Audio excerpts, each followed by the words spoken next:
नमस्कार मित्रांनो, आपल्या सर्वांचं शर्यतवेडा या यूट्यूब चॅनलवर मी स्वागत करतो आहे। आता 21 जून 2026 रोजी पार पडलेल्या पेडगाव हिंद केसरी मैदानानंतर आता आपल्या सगळ्यांना उत्सुकता लागली आहे ती 10 जुलै रोजी होणाऱ्या 61 फाटा माळशिरस मैदानामधल्या संभावित पैऱ्यांची। सचिन अप्पा वावरे माळशिरस यांच्या वाढदिवसानिमित्त जे मैदान आयोजित केलेलं आहे त्या मैदानात माझ्या मते जे आता संभावित पैरा आहेत ते तुम्हाला मी सांगतोय।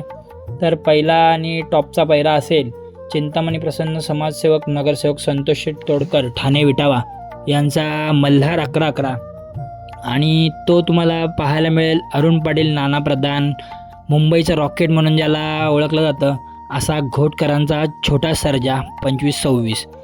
त्यानंतर मित्रांनो दुसरा आणि महत्त्वाचा पैरा असेल आई गावदेवी प्रसन्न राधे एंटरप्राइजेस दीपक शेठ पाटील चिरले उरण यांचा मेहरबान 30006 आणि त्याच्याबरोबर बहुतेक तरी बैल पळेल आई गावदेवी प्रसन्न आर्या मिलिंद शेठ पाटील कोसगाव अंबरनाथ यांचा पब्लिकचं भिताड म्हणून ज्याची ओळख आहे भुंगा।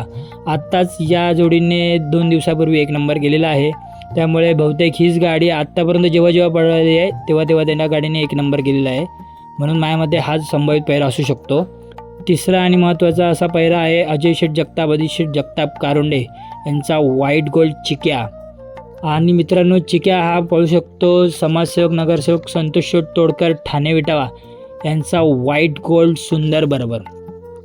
त्यानंतर मित्रांनो चौथा एक संभावित पैरा आहे सर्वांच्या गळ्यातील ताईत असा मानला जाणारा मोहिल शेठ धुमाळ सुसगाव यांचा बकासूर। द्वादशम हिंदकेसरी बकासूर आपल्याला मित्रांनो जवळजवळ त्यांचा घरचा साज पळेल म्हणजे सागर शेठ कटरेवाडी घानंद यांचा बब्या यांच्यासोबत तुम्हाला पाहायला मिळेल। आणि शेवटचा एक पैरा आहे असा ज्याला पब्लिकचं भिताड मानलं जातं आई गावदेवी प्रसन्न कुमार रणवीर राहुलभाई पाटील लाडवली कल्याण यांचा मथुर 1001।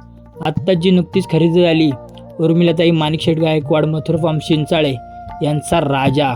मित्रांनो राजा आणि मथुर ही गाडी ह्याच्या आधी पळाली आणि त्याच्या आधी गुलालात राहिलेली आहे। माझ्या मते हीच गाडी आपल्याला 61 फाटा माळशिरस मैदानामध्ये पाहायला मिळेल। तुम्हाला हे पैरे कसे वाटत आहेत आणि हे पैरे पळतील की नाही याबद्दल तुमचं काय मत आहे ते तुम्ही कमेंटमध्ये सांगा मित्रांनो। जय हिंद जय महाराष्ट्र।